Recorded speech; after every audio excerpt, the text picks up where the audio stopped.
Well, thanks, everyone, all of you, for being here tonight. We're just going to have a conversation. A couple of Sundays ago, Pastor Joe talked with us a little bit about some challenges that some people in our church are going through or have gone through, and you are those people. So we just wanted to hear more of your stories. So what we're going to do first is go around the table. You can introduce yourself, but the person that in the couple that had the struggle will share a little more about what the struggle actually was. My name is BK Grayson, and this is my wife, Rachel. She had breast cancer. I'm Rachel Grayson, and last May I was diagnosed with triple-negative breast cancer. Yep. There we go. Bob and Lisa Engstrom. I was diagnosed 30 days ago with stage 4 colon, rectal, and liver cancer.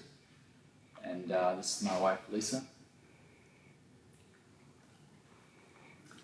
Kent and Jennifer Livingston. I'm a police officer, and in March I was shot in the chest, and the bullet hit my liver, kidney, diaphragm, lung, so it was very damaging. I was in the hospital for several months. We're Kristen and Julie Jordan, and I was diagnosed with kidney disease really about 15 years ago, and then up about 5 months ago, I was told that I was at the end stages of renal failure. And after that, I went for a test for a kidney transplant, which they put me on the list, and they put me on the list to be with either a deceased donor or someone who would be willing to be a living donor for me. And my wife went and got tested, and she was actually a match for me. Isn't that cool? Yeah. Perfect match. So you Goosebumps. gave a little piece of yourself, and your husband's alive, and Exactly. So it was 6 weeks ago yesterday, post-transplant. how cool is that? Yeah. Very, yeah. So now now that you've shared a little bit about what happened, what was the, and anyone can go first and you can just bounce off each other, what was the hardest part of what happened? What was the biggest part of the struggle, or is the biggest part of the struggle? I think the biggest struggle for me at the time, I was in my early 30s when I was diagnosed, and I think the biggest thing for me was why? Why me? You know, everyone, anyone that I knew, I never knew anyone that had that type of problem, friends or family, and I just questioned, why did this have to happen to me? I was in the prime of my life, know, and I just couldn't understand why, that had to happen to me. I had a very difficult time dealing with it, and it did test my faith. I was like, why would God do this to me? I thought I'd been a pretty decent guy, not perfect, but I just couldn't understand, why this was happening to me, because at the time I was scared. You hear something like that, and the first thing I'm thinking is, well, I'm gonna die, and I obviously wasn't ready for that, and so I think that was my big struggle at the time, is why me, and why would God do this to me? Did anyone else have that same thing? Why me? I mean, I kind of questioned it too, but it kind of went away pretty quick. I didn't really have the anger stage or anything like that. So, I was more in shock for a period of time. And, but yeah, I mean, in the back of my mind, I still think, there's other people that would deserve this disease more than what I probably would deserve it. Yeah, I kind of went through a list and thought, Bob would be like way. He would not be the guy that would make the list at any time. Rachel, what about you? What the why question? So my mom had the same, so we have a genetic mutation on the breast cancer gene, and so my mom had it 6 years before me. And so when she went through it is when I really went through the whys. My mom and dad, I really like them a lot. Right. And so they're very special, close people in my life. And so the why was that was my big why. And then the day my mom finished chemotherapy, my dad was diagnosed with cancer.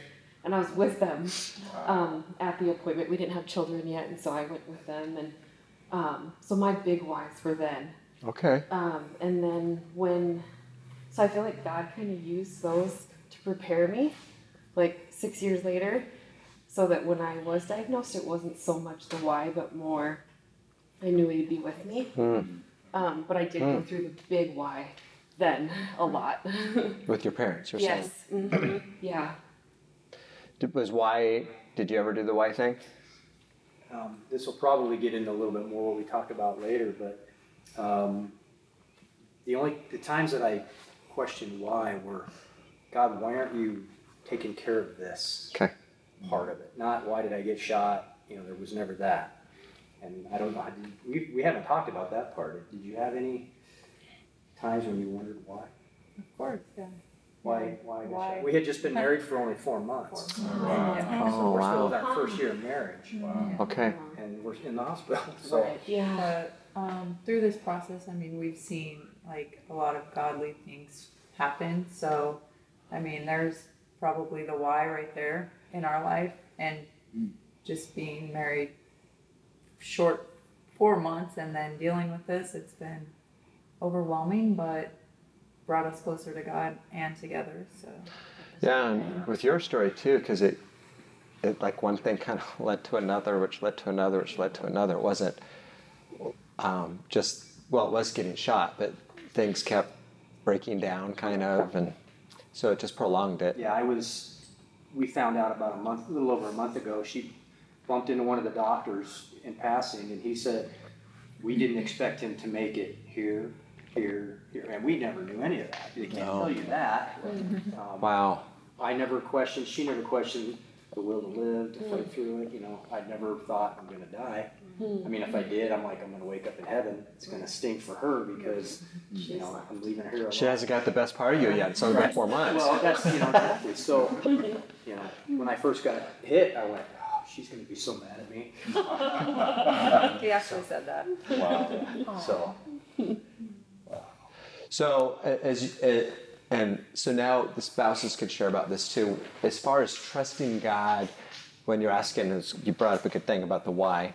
So struggling with God enters into it a little bit. How long did it take you, or did you immediately trust God, or are you still trying to trust God? How does trusting God come into your stories?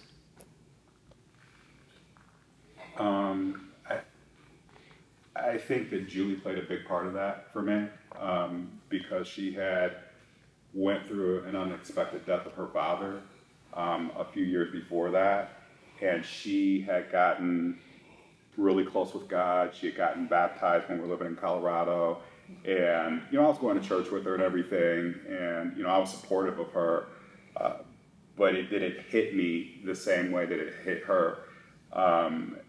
So as I was struggling with things, she was always, very faithful and praying, and my parents are very faithful, so they were always praying. So this was always around me, and it wasn't that I was dismissive towards it. I just hadn't really got to that point in my life yet. And so still, even at this time, I was still upset. But she kept working with me and kept, we need to go to church, because I would be like, I don't feel like getting up on Sunday, or, I'd rather stay home and watch football or whatever, but she would keep working on me, and to the point that I would feel guilty. I wasn't working on you. I would say, I'm going, and if you want to join me, you can. Right. It wasn't that I was like, if you don't go. But she would always put the offer out there for me to come, and I would always make a reason why I wasn't going to go. And after a while, I just started feeling guilty about it. Like, she wants me to go. This is my wife. I should do this with her. So as I started to go, I was starting to get things out of it. I was really starting to get something out of it. I have times when I can get emotional, and I'm not a very emotional person, but there's certain things, like a word that will touch me, a subject that will come up that will touch me. There's a song that may come up that'll touch me, and it really gets into my heart. And I think those types of things started touching me, and I would tell her, I was like, I was kind of getting a little emotional in there. I was almost kind of embarrassed, you know, because it's just not who I am. And she was like, well, that's because, you know, he's speaking to you. He's touching you within your heart. And so I would go and I would think about that. And I think this was even closer though towards once he actually was told, now you're on the list. Because in that 14-year time window, it was like he took his medications and life went on as normal. There was no kind of dialysis. There was no, it did not affect his life in any way other than he took medication. So really within the last year is when, you know, the getting on the list and getting your testing done and now waiting to see, and through my process of 2 months at Mayo Clinic, testing to then be told. So I think in that time window of now you're really on it, and now this is like the crunch time versus the 14 years of just it got living real with it. very quickly. It got very real very quickly. So yeah, I think, you know, when it got really real, I needed something to lean on, and leaning on myself wasn't going to work, and I needed something bigger than what I was, and then things started happening. You know, when she was my match, I knew that there was a reason why. I mean, we had been married for 22 years at that time, so it was kind of like, there's a reason why she's here, and there's a reason why this is happening, and it's just not by chance. You know, there was a plan. So, you know, I think that really kind of started turning me around. Did any of you ever have a time or having a time where you might fluctuate from trusting God to not trusting God? And then if you aren't trusting God or didn't trust God, what were you tempted to trust instead? What were you tempted to place your trust in? Anyone? Yes. Or was God always the trust? Yes. You know, Go ahead. I've been in and out of that, exactly what you just described at first. When we first got the diagnosis at the hospital, it was a blow, but it was complete trust at the same time. I cried out to Jesus. I held him. I was bawling, crying out to Jesus, one hand around him, one hand up to heaven, and I just kept telling him, it's okay. It'll be okay. You know, God is here, Jesus, you know, we're calling out to him and it'll be okay. And so that was complete trust. But I'll be honest, there were a few days in between these last 30 days that I did struggle with it. I felt like if I were to completely give over that trust, that would mean that God could do whatever he wants. And I know that's not rational. You know, I know that. I know what he does not depend could on mean, what I think and feel and want. It's from your his perspective, will. good or bad, Yes. God's all good, but to us sometimes it feels bad. But if I let go completely, then he can do whatever he wants. Which is kind of funny because we know God's all in control anyway. He can and will Yes. do And what he was needs just- to do. That was my flesh. Yeah. I think You know? someone sitting on the sidelines per se and not going through the whole treatment of cancer, I felt the same way. I work in the medical field, so I was kind of initially relying on myself at the get-go with the diagnosis of we can go get the mammogram, we can do the biopsy, we can do this, we can get the markers done, we can get the cancer tested. I just went into mode of what can I do, and I kind of lost focus of her needs right at the beginning of it and focused on this is how we're going to attack it from a medical point of view. And it took me a while to kind of step away from that and be there for her a little bit more emotionally and realize that he is bigger and better than myself. And so it's a slow transition with that. Yes, there is. And I feel at this point I'm at a place where I know God's will is for all of us and my husband to be well. You know, I know Yes. that's what he wants for us. He wants good. In Romans it talks about All things. all things work together for the good of those who love God and are called according to his purpose. And also in James it talks about the fervent prayer of a righteous man avails much. And so I proclaim that this week. Like I am fervently, and I have been fervently praying, but I will continue to do so, and I will not give up.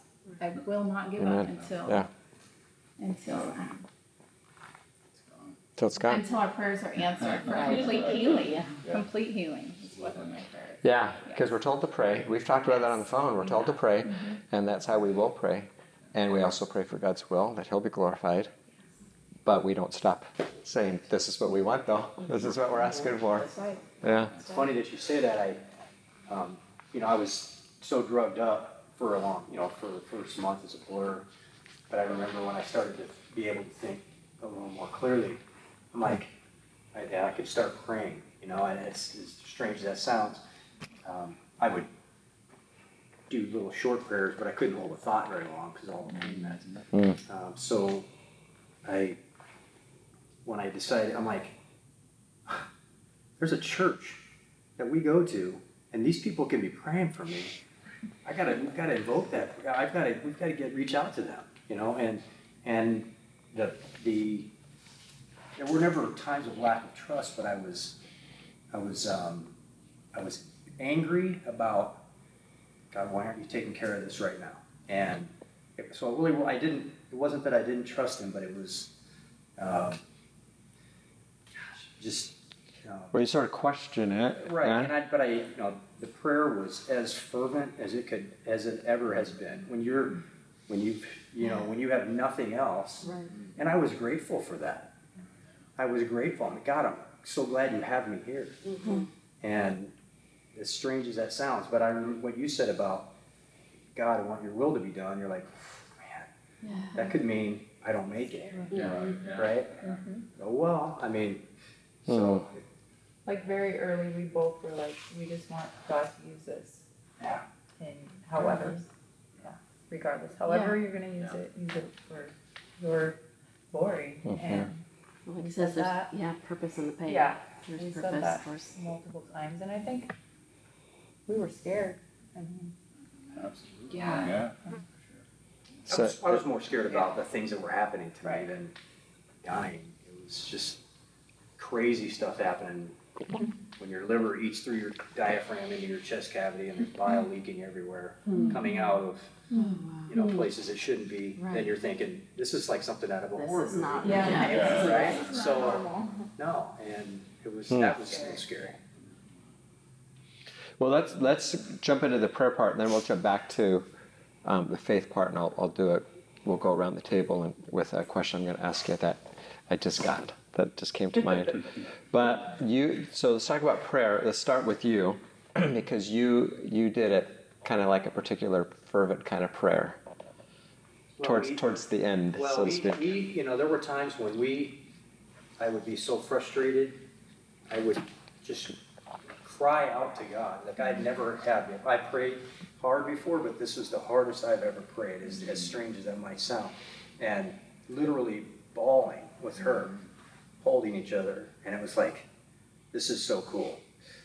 It's hard, but it's so cool. And To be doing that together, to be calling out like that together.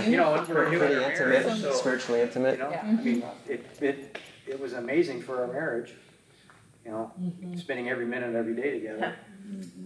She started journaling, and because to try to keep track of all that stuff. But specifically, the doctors told me the leak that's going up into your chest cavity could take a year to heal, and you'll have a drain in there for a year. I was like, well, how do I rehab when I've got this drain coming out? And I said, I heard that, I went, no. I said, God, please, this is the time. I said, I'm not trying to tell you what to do. I struggle with that. God's will And my will, yeah. He's told us to ask specifically. How can he answer something if we don't specify exactly what we And want? Scripture actually says that. You don't have because you don't ask. So I said, God, everybody will know that this is a miracle if you dry this leak up in a short amount of time. Even the doctors would have to admit it's a miracle. And the following day, it wasn't leaking anymore. The following I day. didn't know immediately, but overnight. And the doctors, even the staff at the doctor's office said, it's a miracle. They had to admit it, the medical people, they had to say. Those medical people. They don't know anything. Because they did wonderful things. They were amazing, but. What about the rest of you in prayer? How did you ebb and flow in and out of it? What was your prayer life like? The goods and the bads. Good and bad times. It's prayer. The prayer part was my lifeline. God was so personal and real. It was unbelievable. Just things that were just beyond coincidences from 2 separate devotionals and just crazy things. And like, that's one of the biggest things through it. It was just like, I want others to know him in that personal way, because when you taste it, and I mean, I've grown up knowing the Lord and everything, so it's not like I was not walking with him before, but when, kind of like what you guys were saying about when you have, you're nothing on your own, and when he is your true everything, it was my lifeline, prayer, and just how much he showed up over and over and over again.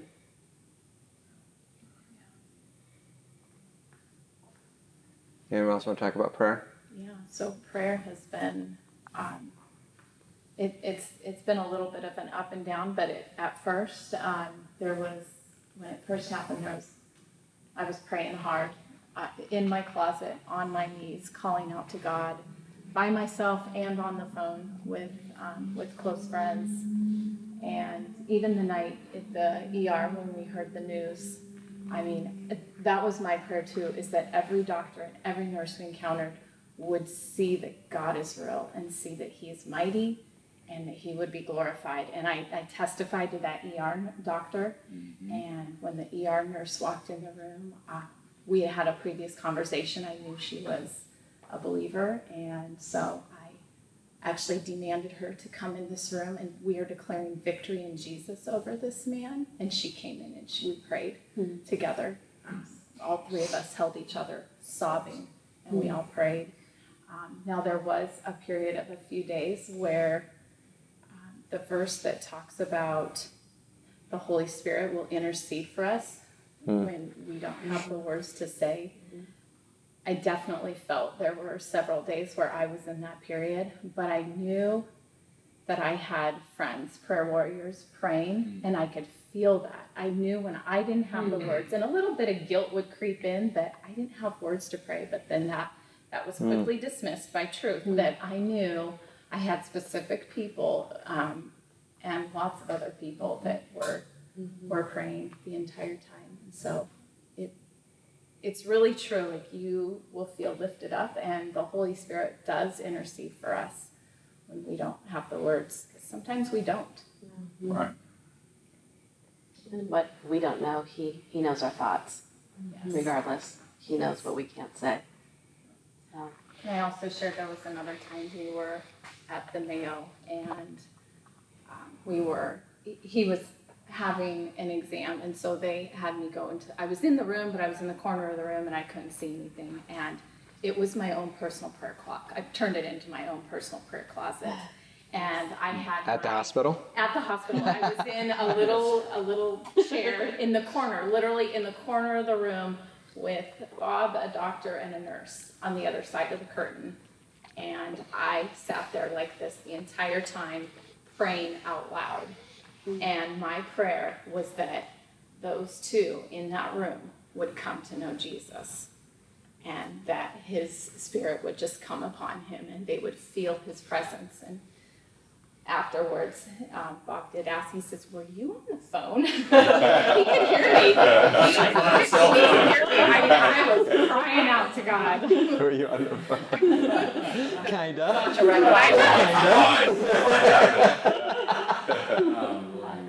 So prayer has definitely been Yeah. a big part of this. I agree. I mean,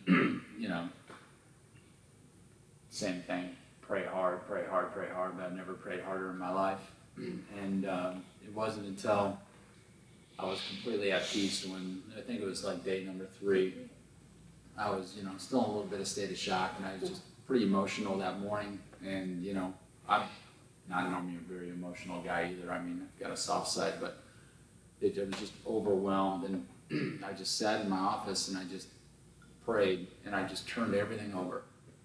Everything. I just gave it all to God. And I says, take all this on. I can't do it. It's in your hands. And from that moment, that was day 3. It's been 27 days. I have not thought about it one time. Have I worried about anything else? Because I know he's got it. And that's a saying in our house. And I actually it spoke to me while I was sitting in an MRI for 2 hours. I heard it. he's got this, and yeah, You heard it audibly. I heard it audibly, yeah, and In an MRI machine, which Yeah. no, it's not an MRI. That's a whole other story. But yeah, so spiritually, physically, and mentally, since day 3, I've been in a great place, and never once, we have a prayer, we have a team of warriors around us just praying nonstop, and people remind us of that, and it's amazing, truly amazing. Mm-hmm. Yeah. We got some bracelets. No, I gotta get some bracelets. The cool Bob bracelets. Nice. So before I go around the table with this question, I'm going to ask any part of your story, any part of faith, struggle, trust, prayer that you wanted to share with people? I think the biggest thing is you don't wish cancer on anyone, but Rachel had cancer, and I think it. Looking back now, I don't want her to go through it again, but it was actually a good experience because it drew me closer to her intimately and spiritually, but more importantly, I drew closer to the Lord as well through the whole process, and to see the transition from the beginning of the journey to the end of the journey where we are now, it was been truly amazing to say, you know what, she had cancer, she's a survivor, and we drew closer together as opposed to falling apart through it. And I'm very happy and thankful that she unfortunately went through cancer, but she went through it with the right attitude. And to see her relationship with the Lord grow and grow and grow, and to see her relationship with her children, who were 5 and 6 at the time, grow through this process where she's being challenged physically, on a regular basis, losing her hair, having the nausea and the vomiting, and to still put herself aside to be there for the kids in that way was truly amazing to see. And then just her witness on top of it all, that she was journaling through Facebook, and it just opened up a lot of opportunities for us as a couple to share with family members that aren't believers, and with friends that aren't believers, and quite honestly with patients and random people we came in contact that weren't believers. It opened up whole new avenues and helped put things in perspective for her. I'll piggyback on his in the sense of, I would call it a gift now. And that's even with so as of right now, the cancer is gone. But with mine, it's a very aggressive one, so you're not really until 7 years. And even then you're still not fully out. But, so anyway, what I'm trying to say is, the future is still unknown, but even with that, it is still a gift. And I want to live. I don't want to get it back. So it's not that, but it has just changed. It's changed me. It's changed, like you said, each of our relationships with the Lord. It's changed my perspective on life. I feel like I'm a better mom. I feel like I'm a better wife. Just everything. I feel like We were praying for that. Men's group.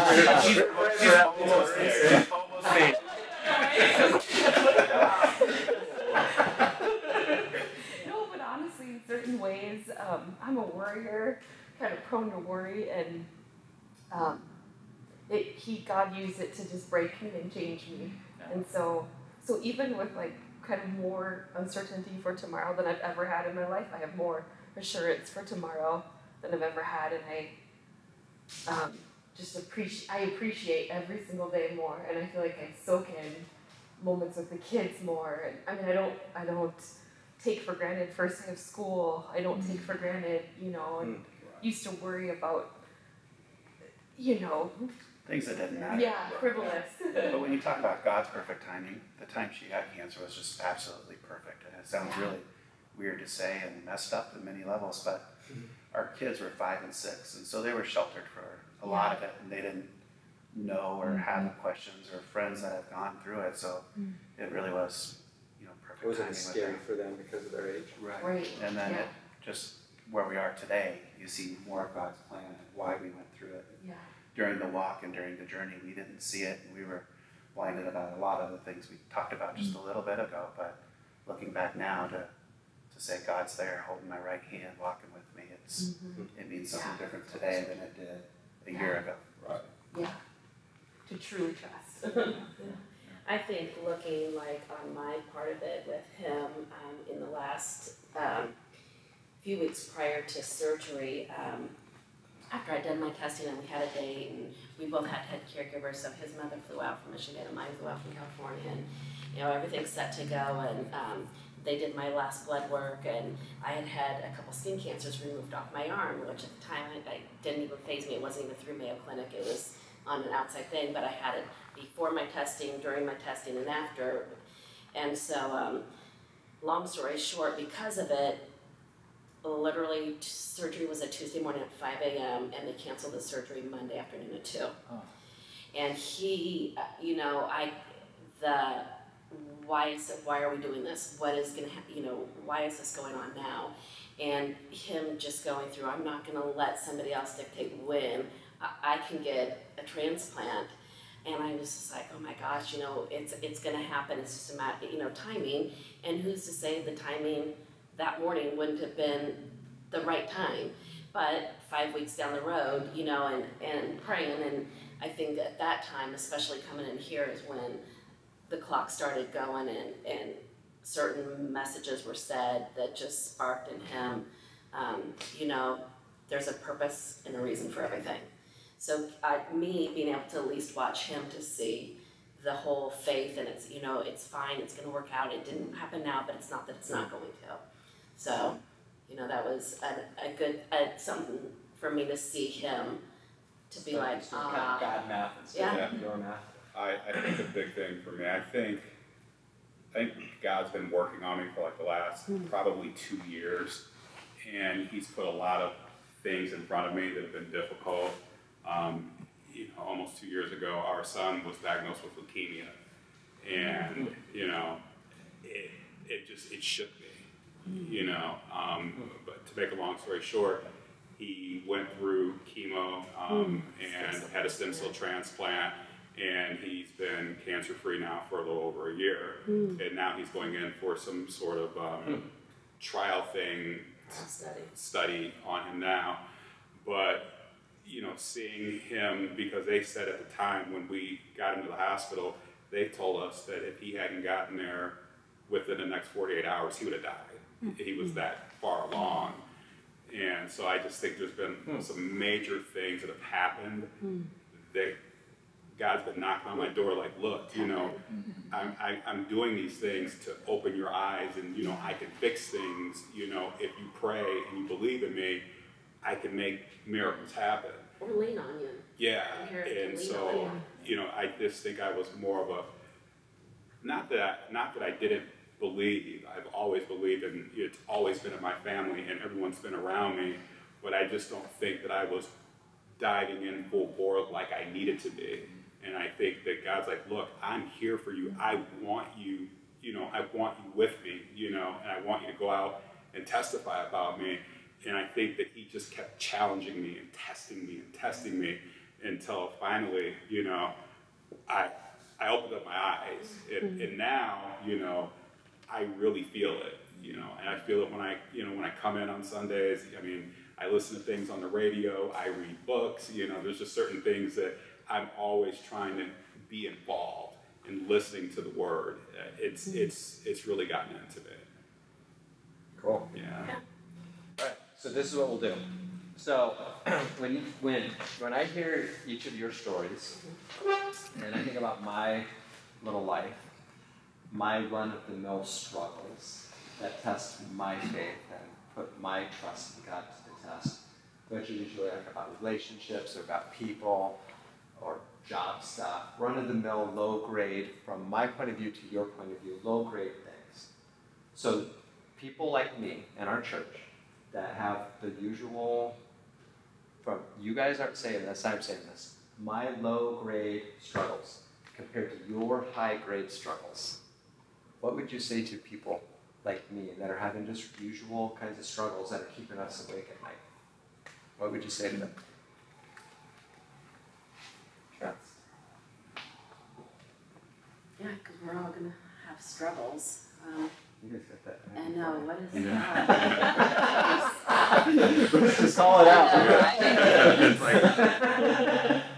Yeah, trust regardless of how small or big it is. I mean, every day people are gonna come across problems and struggles So whether it's regardless. low grade, medium, or high. Yeah, Just because it's low grade to someone else, Doesn't to mean- me, doesn't mean it's low grade to them. It might be like earth shattering to them, you know, because, day, that's their thing. Right. You guys just have bigger things. I agree. It's all relative, you know, what my low struggles are significant to someone else, and I'm not gonna say, because I've done this, yours are insignificant to me. And to a lot of people, what we've gone through at the table would be a low grade struggle to what other people have gone through. So I think it's all relative, and it comes down to, you know, having faith in Him and relying on your church family for support and prayer. And that's what I think we're all here for. And to realize we can all reach out probably a little bit more and get outside our comfort zone. And it's been amazing to see how our church family has come by our side through all of this. yeah, I agree with that 100%. Yeah, I called it a speed bump, right? So you talk about big issues, little issues. I think my issue is just maybe a little bump in the road. Everybody has bumps in the road.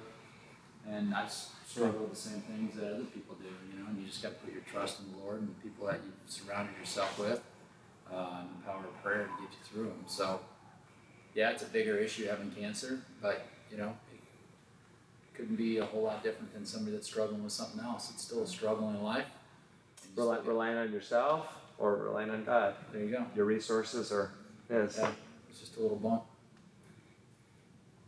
Anything else you guys want I to would say? say that the people that will see this, listen to these situations and understand, I thought, it's not gonna happen to me. I've been in law enforcement for 24 years, right?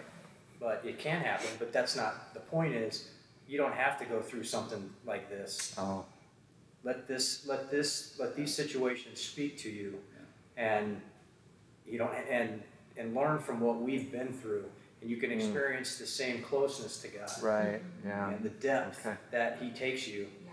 without having to go through something like Right. this. Don't wait to get the call from Yeah, the officer person or the doctor before you move toward God and move toward each other.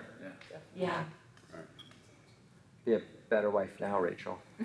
Don't wait. She's trying every day. She's trying every day. Yeah. All I right. just agree, basically, like with what you said, is leaning on your church family. You know, I think a lot of times, you know, I know myself as a man, you know, I feel like I can handle everything myself. I would internalize everything. I wouldn't want to let her know if there were any issues going on or anything like that. You know, I would always want to hold everything in. If I was scared, I would tell her I was fine, you know, no problem, don't worry about it, I'm okay. You know, I know I'm going to be fine, and, you know, things like that. But realistically, I was scared, you know, and I was worried. And I think sometimes we have a problem as men sometimes, is that we think we can handle everything on our own, and don't be afraid to ask, you know, for help or pray with other people, and ask for people to pray for you, because she did that for us. And when people started coming up and telling us that they were praying for us, it made me feel good, you know, it made me feel like I had people in my corner, you know, I wasn't going through this alone. So. 1 is like the closest you've ever been. 10 is the closest you've ever been to God. 1 is like you don't know God. What did this experience? Is it all 10? 10? I would say that it's every number along the way, but Ah. 10 now. So you're at 10 now. Yeah. Where are you guys at? Yep, I'd say I'm pretty close to a 10 now, but I would agree kind of with Rachel. You have your moments. Started out as a 6 and kind of just went up from there. Okay. 1 to 10. I would say 10, but I know there's another 10 True. waiting. You know, Okay. we can always go deeper. Okay. He's you know, Yeah, there's this like a 10 and then yeah, Okay. there's so much more, and that's exciting. Okay. That is so exciting. Okay. 1 to 10. I'd say I was a 5, and at the end of my journey, definitely a 10. Relax. All right, take a break. Amen. Amen. Thank you.